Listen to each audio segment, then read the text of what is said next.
வணக்கம். இன்றைக்கி ஜானஸ் கிச்சனில் ஒரு ஈஸியான தக்காளி ரசம் செய்யலாம். தக்காளி ரசம் செய்கிறதுக்காக நான் பழுத்த தக்காளியாக 2 தக்காளி எடுத்து அதை கட் பண்ணி சாப்பரில் போட்டு நல்லா கூழாக அதை சாப் பண்ணி எடுத்துக்கிறேன்.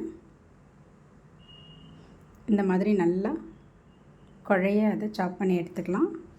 அதை ஒரு பாத்திரத்துக்கு மாற்றிக்கிறேன். புளி எதுவும் சேர்க்க வேண்டாம். இந்த தக்காளியோட புளிப்பே நல்லாயிருக்கும். இப்போ இதில் 400 ml அளவுக்கு தண்ணி சேர்த்துருக்கேன். அது இருக்கட்டும்.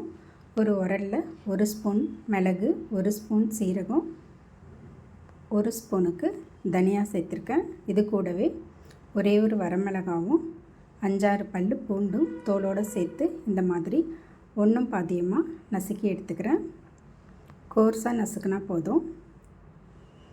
இப்போ நசுக்கியாச்சு. இதை நம்ம அந்த தக்காளியோடு சேர்த்துக்கலாம். சேர்த்துட்டு இதை நல்லா கலந்து விட்டுடலாம்.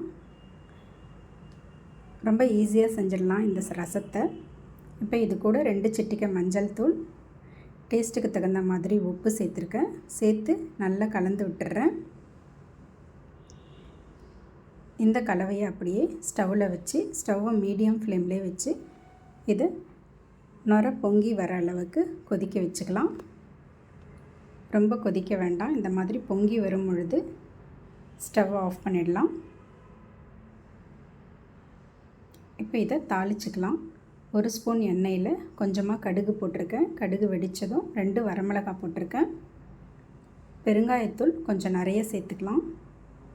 தாளித்து அதில் கொட்டிடலாம்.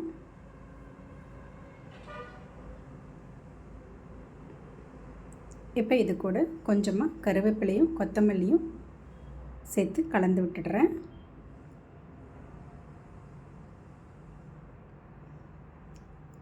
இப்போ இது கூட பருப்பு தண்ணி தேவைப்பட்டால் சேர்த்துக்கலாம், இல்லைன்னா அப்படியே கூட விட்டுடலாம். அவ்வளோதாங்க, ஒரு ஈஸியான தக்காளி ரசம் ரெடி ஆகிடுச்சு. தேங்க்ஸ் ஃபார் வாட்சிங்.